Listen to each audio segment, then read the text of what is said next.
Hey, it's Big T. Today I am going to put together a fly I call the Stoned Mop. This is yet another use of the famous mop material. This is a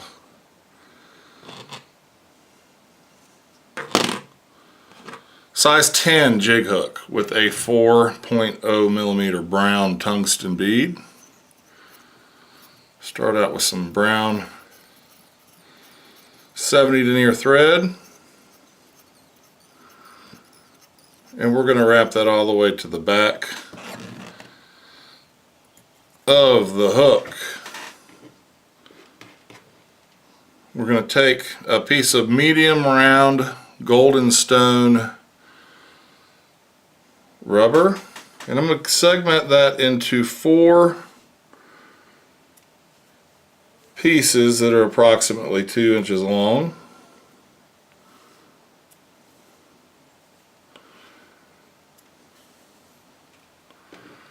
The first thing I'm going to do is take one of those pieces. I'm going to wrap it around the back of the thread,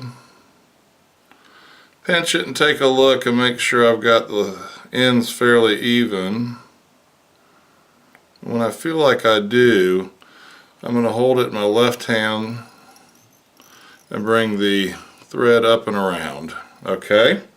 Now that we're in this position, we need to secure those down the way we want them. So I'm going to take the first leg that's towards you and keep it down on the other side of the hook shank, and I'm going to pull this one down to keep it on my side of the hook shank, so that we've got them splayed out the way we want them. Now if I want to even those up, I'm simply going to take them, I don't want to stretch either one, but just trim them off to even them. If I want to shorten them, I'm going to do the same thing. Those are a little long, so I'll take a little bit off there. I'm going to go ahead and lay down a little bit of tan UV eye stub. Not going to take too much of that material right now. I just want to have a little bit on the back end down before I go and secure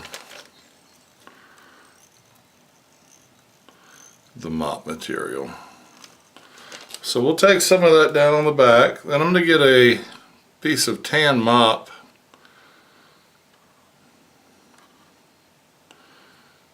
Measure that up to see where we're going to be, and then tie down here. I'm going to tie that down a couple times and back. I'm actually going to roll up underneath that and in front of it once.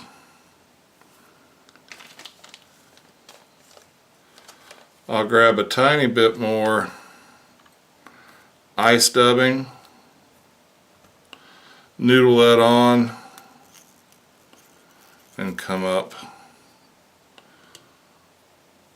At this point I'm going to put on my other 2 pieces of rubber leg material.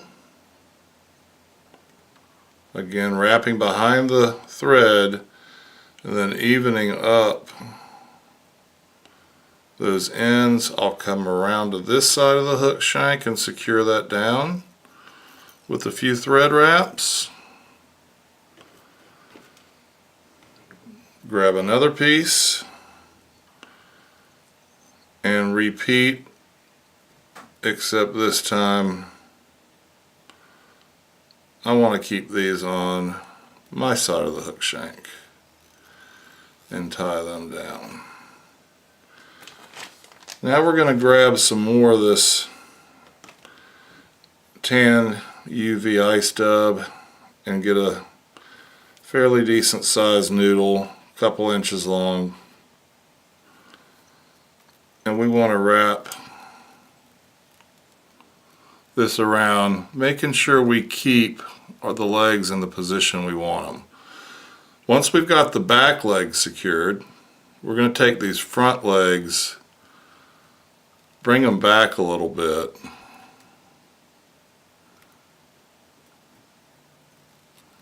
and wrap that dubbing noodle around. And dub all the way up behind the bead. At this point, I'm bringing my mop material back down, and I'm going to try and pinch these legs back. And I want to take a couple loose wraps at first and then really secure that into place good. If you've got a little excess up on top, we can trim some of that off. And then ideally, you'll be able to trap a lot of this down with your thread and just get that in neat. I've found that it's a little bit difficult to get that to look as good as I'd like, but that's not half bad.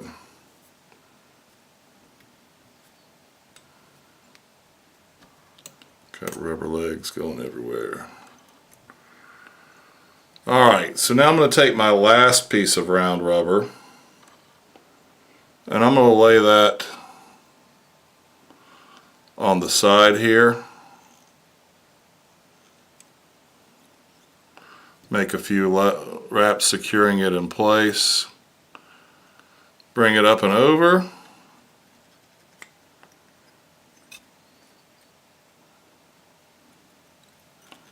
And I want to wrap that over as well.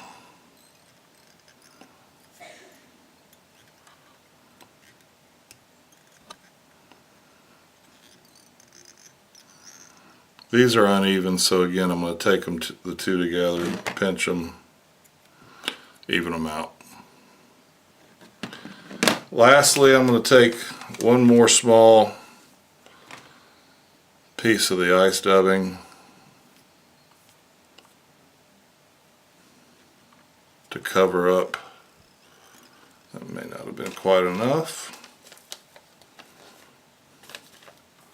Cover up the front end of this where we secured our antenna.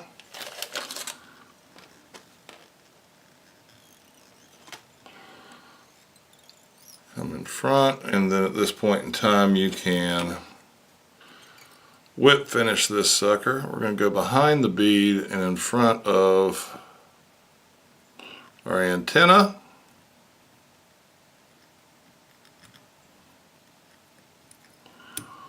With a 3-turn whip finish. You could do a couple of those if you choose to secure it better. Rearrange your legs if you choose to. But that's yet another use of the mop. As you can see, the profile from underneath is buggy. I know a lot of people will make comments that with a jig hook it's going to ride upside down. My opinion, bugs float sideways, upside down, right side up, inside out, what have you in the current. They're not always situated perfectly floating down the way you'd like them to, so I don't really mind fishing this thing that way. Hope you enjoyed this fly. Hope you have a chance to tie a few. Get out and try it. Those will absolutely tear up some larger trout. Please find these materials and more on my website and subscribe to my channel.